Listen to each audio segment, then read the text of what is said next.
then we have Svalbard. This is a group of islands located between mainland Norway and the North Pole. In fact, it has been given the name as one of the world's northernmost inhabited areas. Just over 2,000 individuals live there. In fact, there's more polar bears living there than humans. And sometimes the bears like to wander into the town. And if you want to leave the outskirts of the town, you have to carry a firearm in defense, just in case one of these bears get hungry and choose to attack. Not only that, but this place has very long days and very long nights. From April to the end of August, the sun never sets. So it's literally sunlight for 24 hours a day. And then during the winter months, you get 24 hours of darkness. Honestly, my sleep schedule would hate me if I lived there. In our number 9 spot, we have Oak Ridge.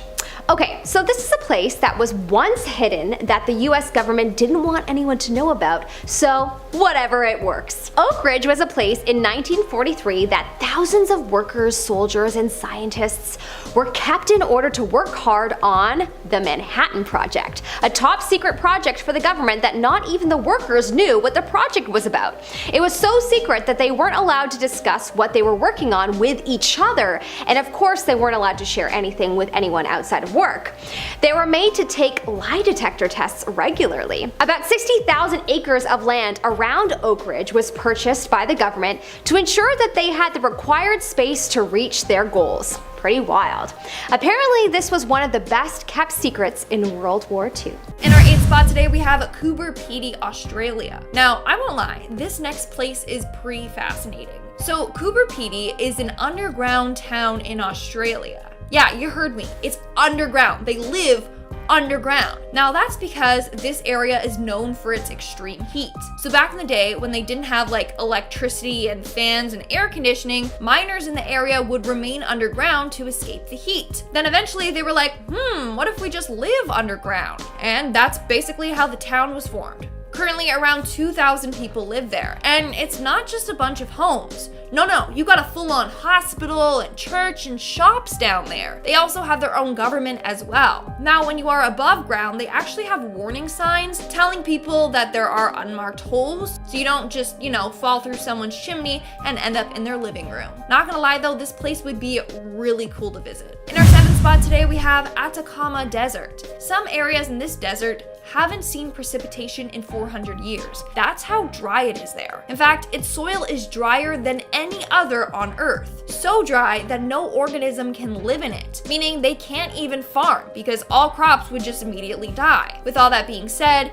this area is home to the Atacama tribe. They've been living there since before the Inca Empire. In order to survive, farmers lay the horns of freshly killed cattle to attract insects, which then fertilize the land to increase crop yields. Not only that, but they capture moisture using fog nets in order to create water. So it's pretty clever if you ask me. Moving on to number 6, we have Dalol, Ethiopia. Now this town has been given the name the Gateway to Hell, and that's because it can reach temperatures of 145 degrees. In fact, due to its heat, it is said to be the hottest inhabited place on Earth. One reason why it's so hot is because it sits above an active volcano. It's so hot that if you stand in one place for a few minutes, it could literally melt your shoes. So you might be wondering, if it's so hot, how do people there even survive? Well, they paint their homes and objects so that it will reflect the sun. But as of now, it's a ghost town. No one lives there permanently, but people do go there to visit. We're now at our 5th and halfway mark with Magingo Island.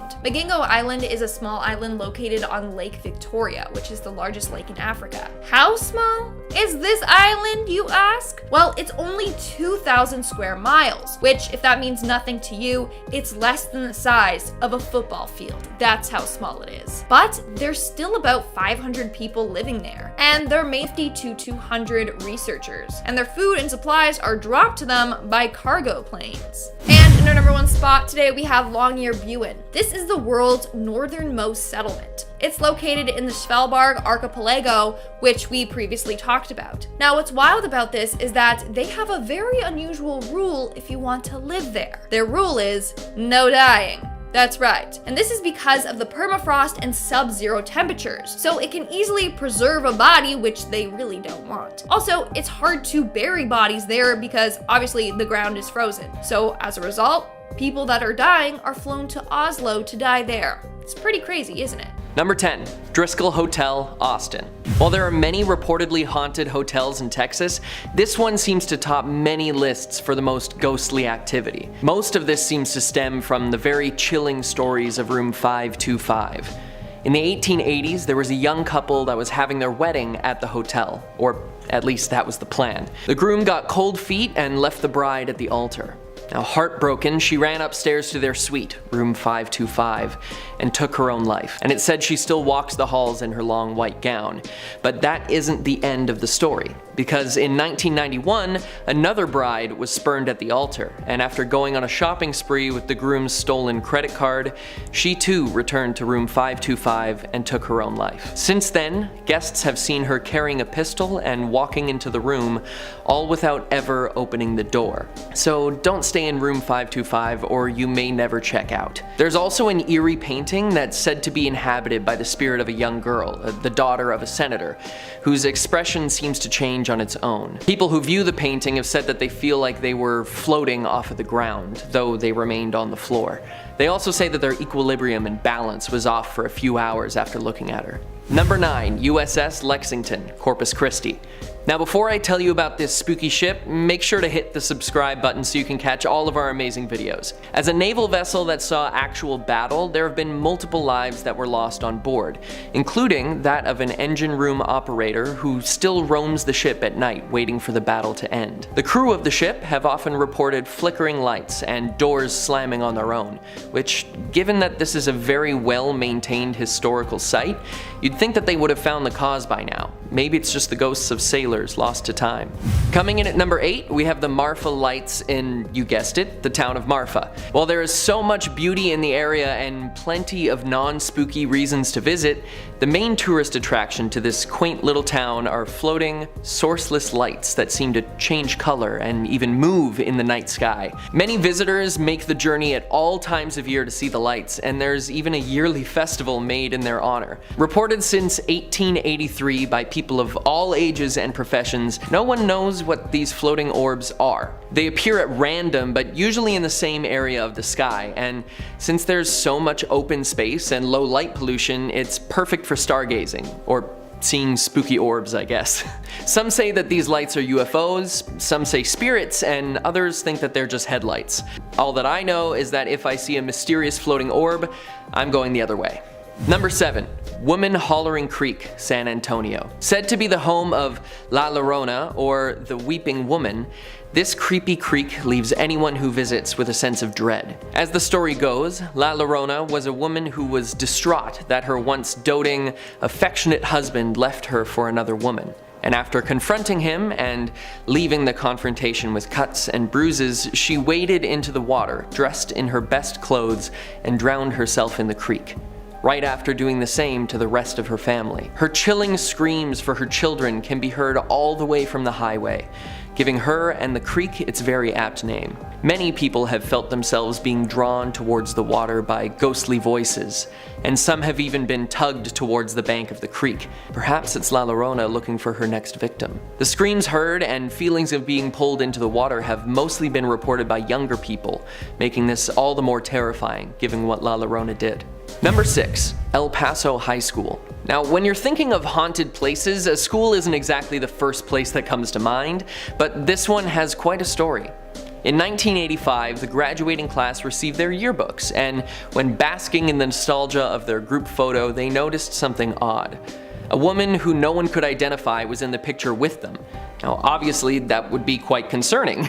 I know I'd be freaked out if there was someone I'd never seen before standing next to me in a picture. The blurry apparition still has not been identified to this day, but some think it's a student who fell from a window years before who never got to graduate. I say give her the diploma. She's already in the yearbook. Sticking in El Paso, in our number 5 spot is the Plaza Theater Performing Arts Center.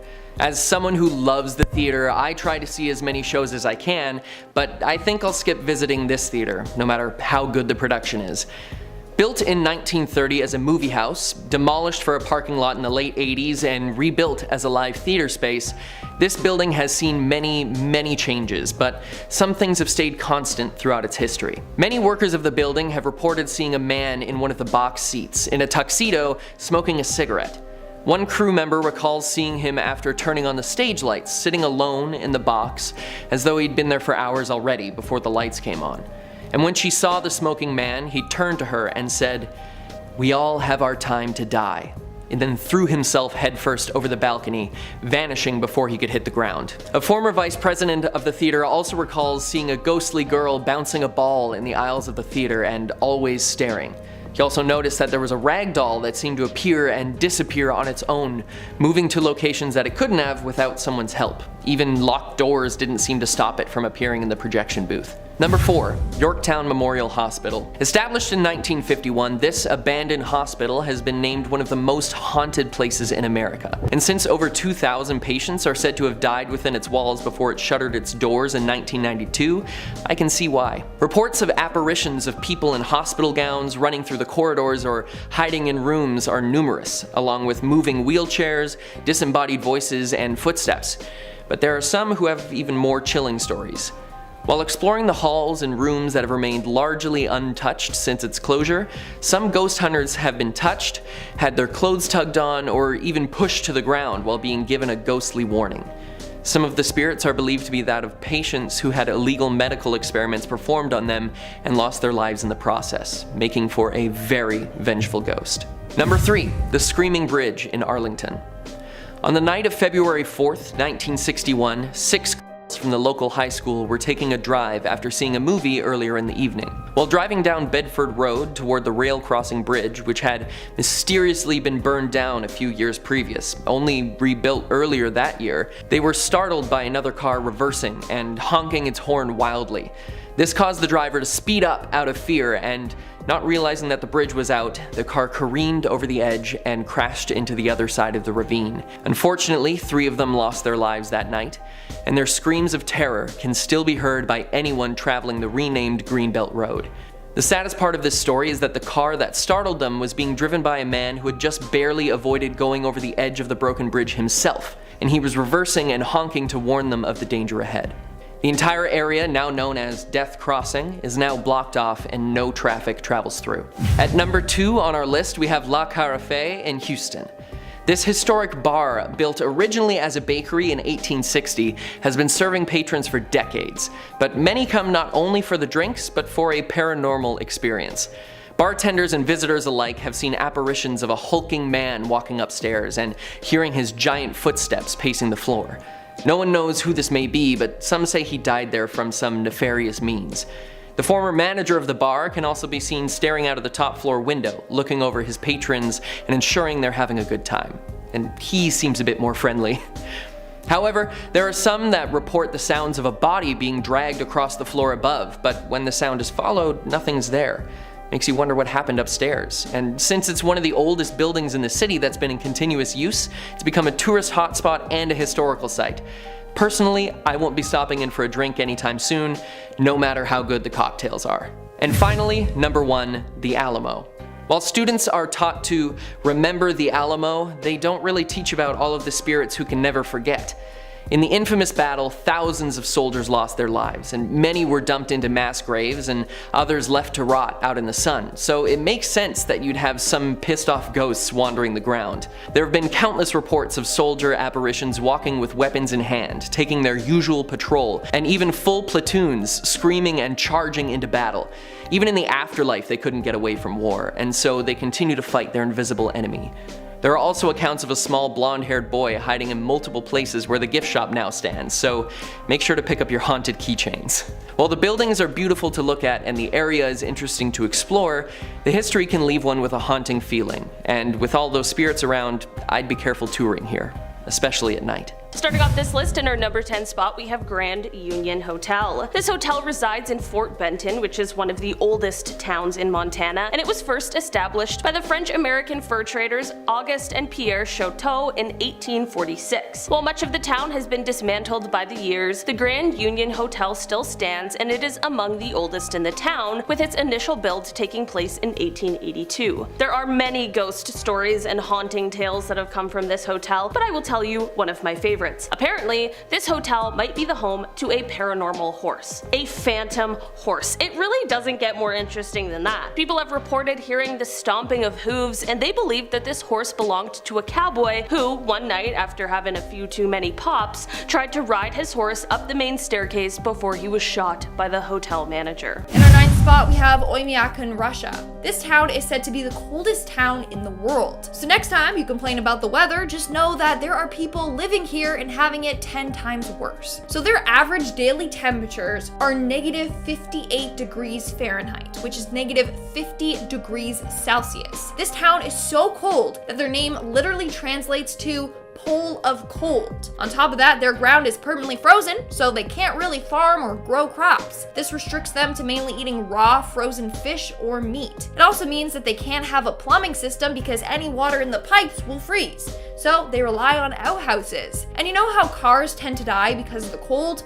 Well, they have to worry about that constantly. In fact, they need to have their cars continuously running if they're outside, or they need to be placed inside a heated garage. Also, if they're outside wandering around, they have to worry about frostbite. They can't have any skin exposed. Currently, around 500 people live there, and I don't know why, honestly. Not only is it freezing, but the town faces 21 hours of darkness a day. So, talk about depressing. In our number 8 spot today, we have Fort Peck Theater. This town dates back to the building of the Fort Peck Dam because the town was initially built to temporarily house the U.S. Army Corps of Engineers, workers, and their families. In the 1930s, while building the amenities that would be needed, the Fort Peck Theater was also built in order to provide the residents with some entertainment. The theater is still used to this day, mostly for theatrical productions, but it's also full of paranormal entertainment as well. The theater is said to be haunted by a male spirit who appears wearing 1930s work clothes. Some visitors even report hearing sounds of men at work even when the theater is empty, and sometimes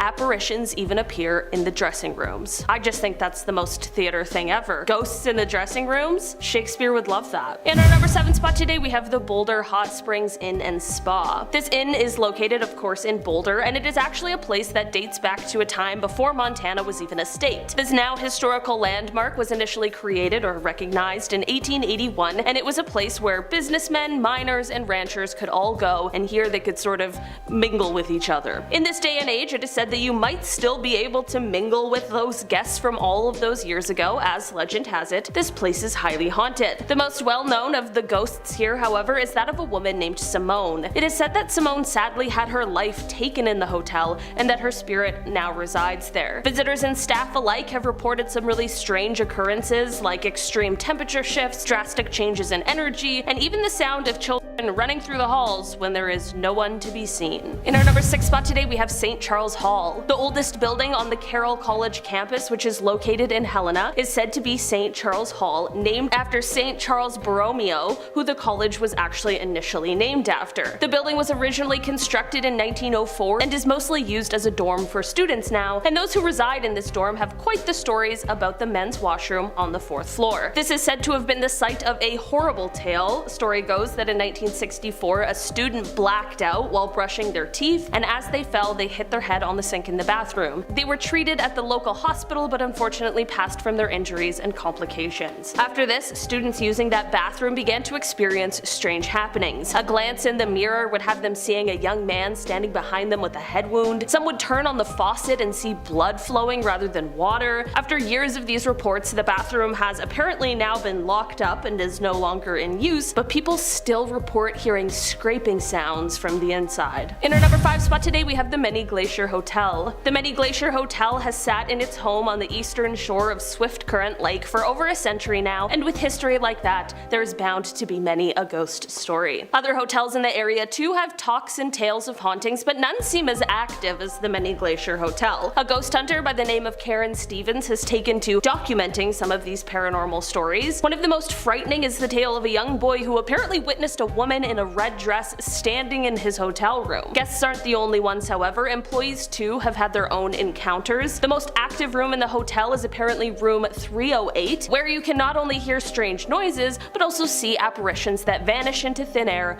just as quickly as they appeared. In our number 4 spot today, we have the Daly Mansion. This mansion is located in Hamilton, and in its previous life, it was the farmhouse to the Copper King Mark Marcus Daly. He purchased this home in 1886 and put it through some extensive renovations for it to become the sort of Georgian revival style that it still has today. In 1941, when Margaret Daly passed away, the house fell into disrepair after several years of being neglected, and this led to the state purchasing it in 1986. The state began restoration work on the property, and this is when many of the haunting tales started to spread. Smoking, of course, is not allowed in the home in this day and age, but many visitors to the home have experienced the distinct smell of a cigar smoke that seems to be coming from what was once the office of Marcus Daly. Not only this, but in the music room, there is a painting that just can't quite seem to stay on the wall, but no one has ever seen it fall off. Some even report to have seen the ghost of Mrs. Daly themselves. In our number 3 spot today, we have Grasshopper Glacier. This place is quite different than the others on this list, but for me, this place is the stuff of nightmares. Yeah, if you aren't a fan of bugs,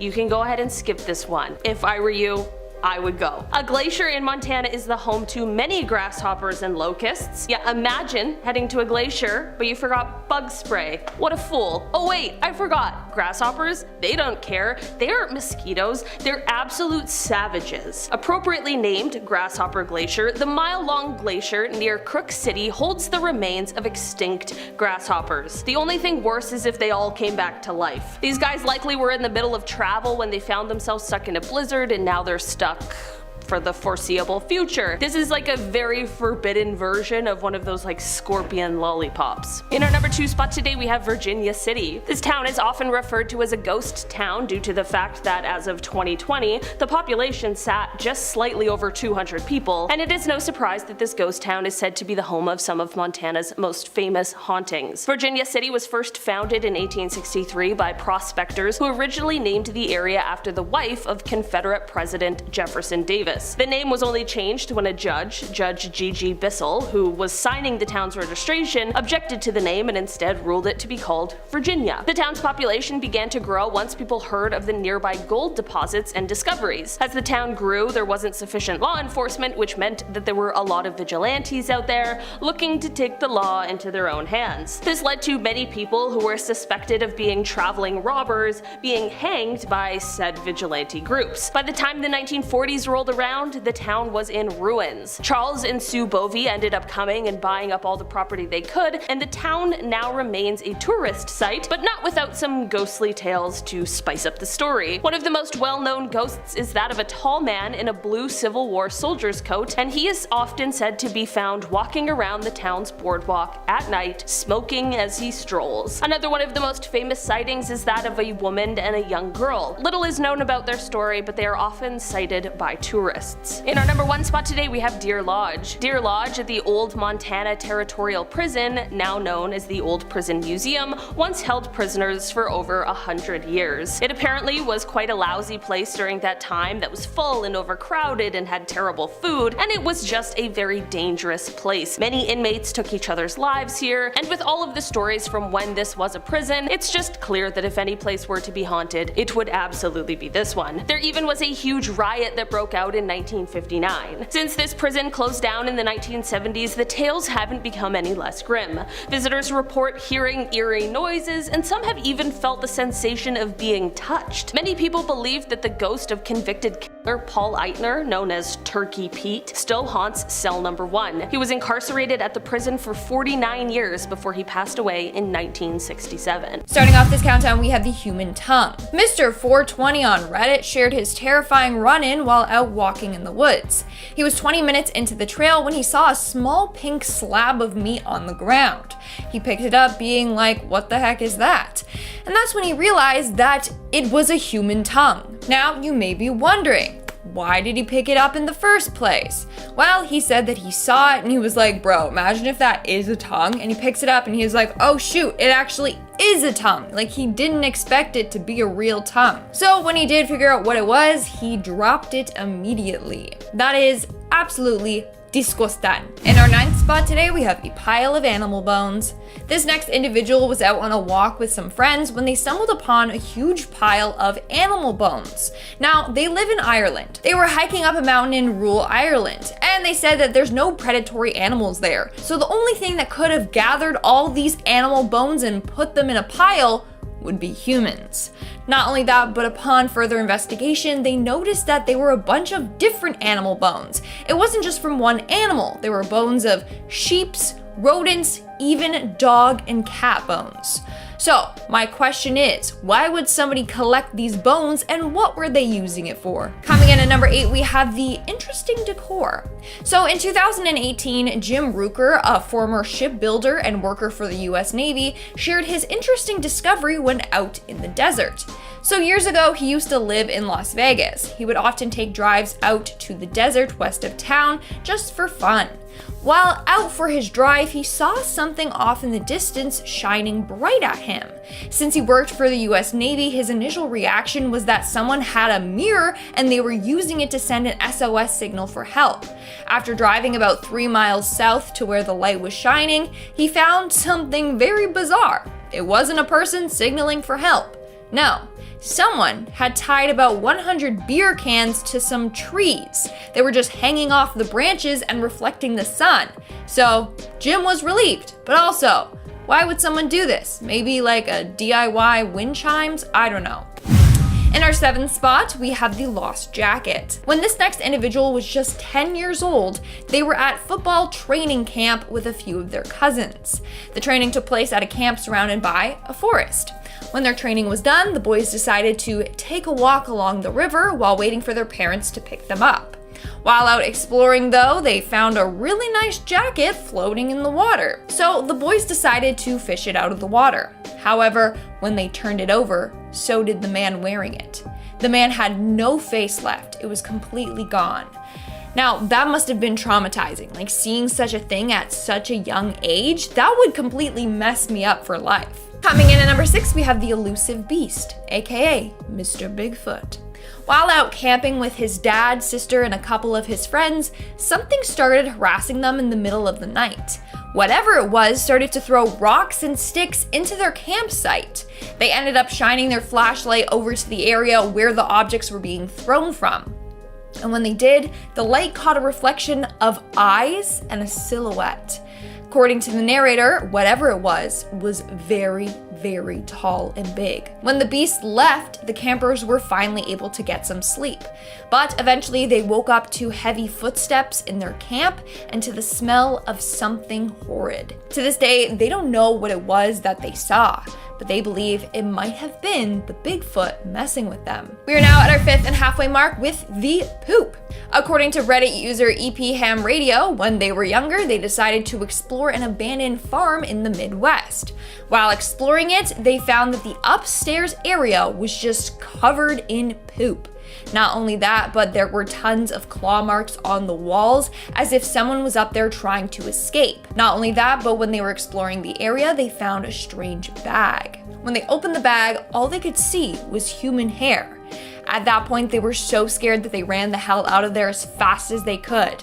They're scared that if they kept looking through the bag, they would have found that the hair was attached to the head of a dead body in that bag. In our 4th spot today, we have the disappearing bunker. This next story was submitted by Warcrow999. According to him, one day he was with his cousin in a rural area about 30 minutes west of Palm Springs in California. So the pair decided to go on a hike about 20 minutes north of an area called Oak Glen. But there wasn't a trail that led directly to the hills that they wanted to climb. So they trespassed onto a campsite and then followed a stream up towards the hills. They were just making their own pathway and believed that it was going to be a shortcut. But as they started climbing the hills, they realized that they had gone too far and the sun was already setting. So they decided to take another shortcut to get down the hills. As they started their descent, they came across a weird 40-foot building with thick concrete walls in the middle of the forest. It looked as if it was a bunker. The windows had bars on them and the door was made out of heavy steel.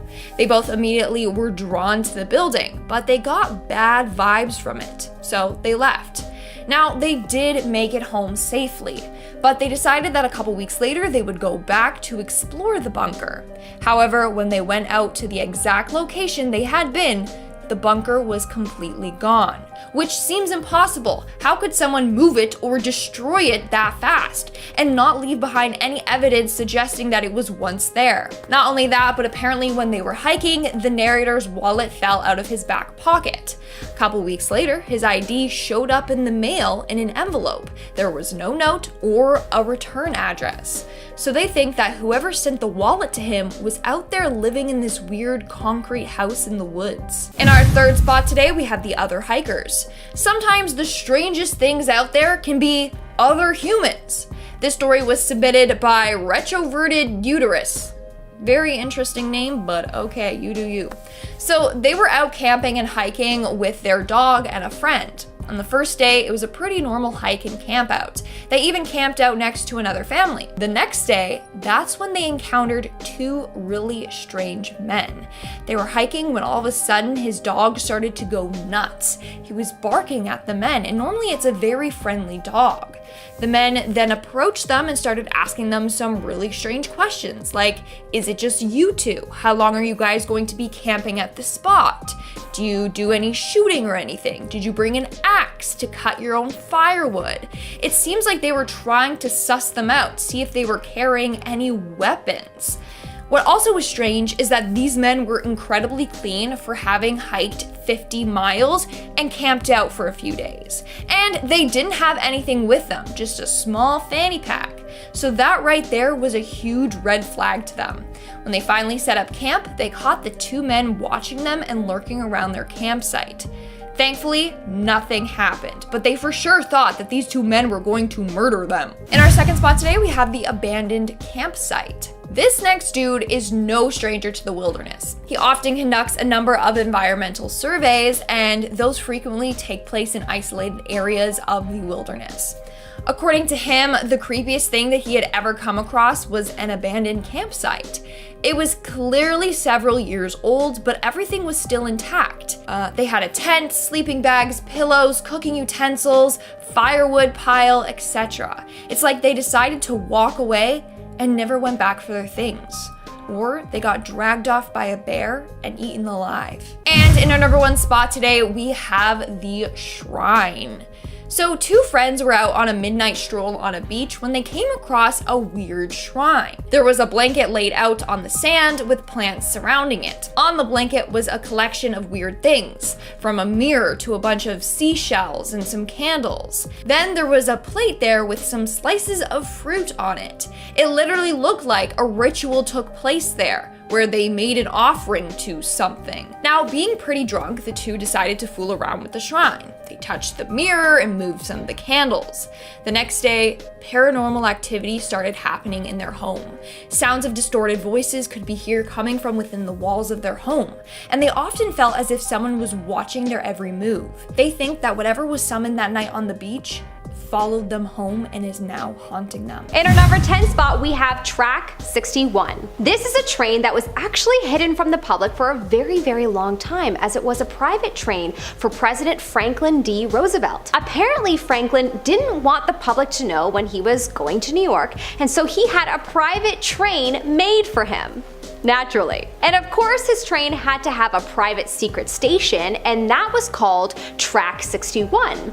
He couldn't have just stopped in Grand Central Station, he would have been bombarded and spotted in no time. Anyways, apparently the station has long been abandoned, but at one point was a place for wealthy travelers and politicians. In our number 9 spot today, we have 2223 Montana Ave in Billings. This address seems a little suspiciously specific, but the story behind this haunting is quite a tragic accident. In 1945, on December 8th, an airplane that was transporting World War II soldiers who were returning home from war ended up crashing in a field east of Rocky Mountain College. 17 servicemen and 2 pilots lost their lives in this crash, while there were only 4 survivors. This is of course a lot of people, and at the time it was too many for the morgue to handle at one time, so the majority of the bodies needed to be stored somewhere else for the time being. This led to 13 of the bodies being held at a refrigerated warehouse of the local grocery store located at, you guessed it, 2223 Montana Ave. This address has had many different businesses come through its doors since this tragic story occurred, and with all these businesses, the same chilling stories have remained. Employees and customers have reported seeing the ghost of a man in a World War II era military uniform inside of this location. Considering the years it's been, it doesn't seem like he's going anywhere soon. In our number 8 spot, we have 404.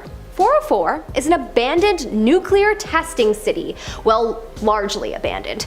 There's still about 1,000 people living there. But yes, you heard that right. There is a city in China that was created for the purpose of working on nuclear devices. The government carefully selected people from all walks of life that could contribute to their goal of creating this nuclear device and moved them there. It took 4 years to load up the city and 6 years to create the nuclear device successfully, but they did achieve their goal. Around 2006 was when the city slowly became evacuated as there were, quote, large-scale cave-ins. I guess the houses weren't being kept in good shape, but in any case, fascinating to hear that they did this. In our number 7 spot, we have the North Sentinel Island. Okay, this place is such a trip. When I first heard of this island existing, I definitely had a moment where I said out loud, yo, how many things do I not know that I don't know? Also, isn't it just like a trip that there will be things in life that you don't know that you don't know? That one just makes me want to say yo every time. My mom loves me. Okay, so back to the reason why I'm yoing so much. There is an island that is home to a tribe called Sentinelese, and this island is forbidden to everyone. If you go anywhere near the island, the people that are standing guard will either hunt you down with an arrow or kill you if you end up on shore. The people have lived there for over 50,000 years under the protection of the Indian government. The somewhat blurry pictures that have been taken of these people on the beach shows you that they are living in another period than us. It's crazy to think that in some part of this world, technology does not exist. I wonder if we'll ever see anyone escape the island someday. That story would honestly be epic to hear. In our number 6 spot today, we have the Lascaux Cave. The Lascaux Cave is allegedly a cave filled with absolute treasures. It's a cave that can only be accessed by archaeologists and is completely closed down to the public, but probably for a good reason. The cave contains paintings that are supposedly 17,300 years old. Apparently, the Paleolithic paintings are quite vivid and depict stags, cattle, and many animals. I'm sure there's so many places like this in the world that we've never been told about because we're just regular people. I'm just your regular basic gal who loves her Starbucks and reads the Shopaholic series at night. No need to tell me about the secret caves. I may try to go there and do an Instagram shoot. I wouldn't actually do this. This is just my assumption as to what they would think I would do. Although, I feel like I would look cute beside a prehistoric stag painting. In our number 5 spot, we have the Isa Grand Shrine. In Japan, there is a shrine called the Isa Grand Shrine that is completely blocked off to anyone except royalty. Apparently, it's one of the most expensive shrines in the world, and because it follows Shinto traditions, which go back to the 8th century, the temple is rebuilt every 20 years. Feels a little unresourceful to me, but YOLO. The public is absolutely forbidden to enter its walls. Okay, first off, I bet we're not allowed in because these people are either 1, doing some satanic sacrifice type ritual that people today would not be okay with and protest with metaphorical pitchforks, or 2, or maybe they are doing something just, you know, religious. Or 3, they are guarding an entrance to another world like Narnia or some kind of magical dimension, or heck, maybe they're just performing some magical things in there. Maybe that's a sanctuary for the lizard people. I could brainstorm forever. In our number 4 spot, we have the secret elite male-only club. There is a male-only club in California called Bohemian Grove that is extremely private, and one can only enter if one has been invited. It is extremely secret, and some people have tried to expose what happens there over the years, but still, much of what happens is a great mystery. All that is known is that there is a giant owl statue, and people have claimed to have seen some kind of ritual there from across the lake. There are allegedly top government officials, politicians, entertainers, and people that are quite established in their field that go there. Some speculate that it's a satanic cult, but there is no proof. I would think that they would want us to believe that perhaps it's just some old men hanging out and bragging about their power, but something tells me that it's probably more than that. But the conspiracy theorists of the world go nuts contemplating what happens in this place. In our number 3 spot, we have Niihau Island. This is another island that is completely forbidden to the public. The island has about 160 inhabitants, and unless you have a relative on the island or you are part of the US Navy, you are not allowed. This island is located near Oahu, a famous Hawaiian island, and the reason it is so heavily protected, well, it is apparently to preserve the environment and wildlife. I wonder if that's the real reason, or perhaps there's something else that they're protecting the world from seeing, like real live fairies. Or giants.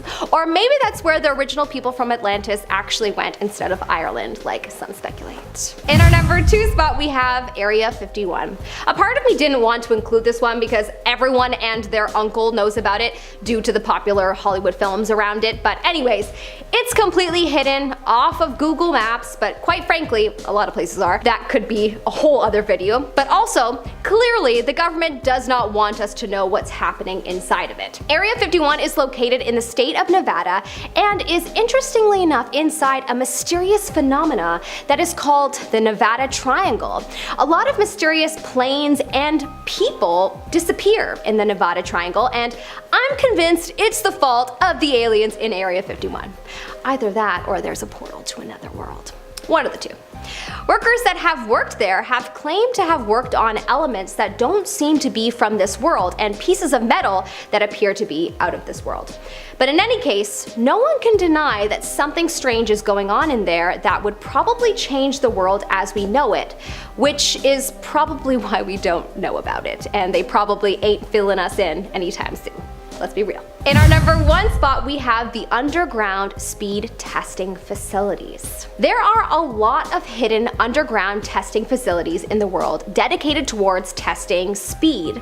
Allegedly, at Russia's Ministry of Defense headquarters, they have managed to create a missile that travels at a speed of Mach 7, and some also say Mach 9. Just to give you some perspective as to how fast that is, a plane travels at the speed of less than Mach 1, about Mach 0.75 to 0.85.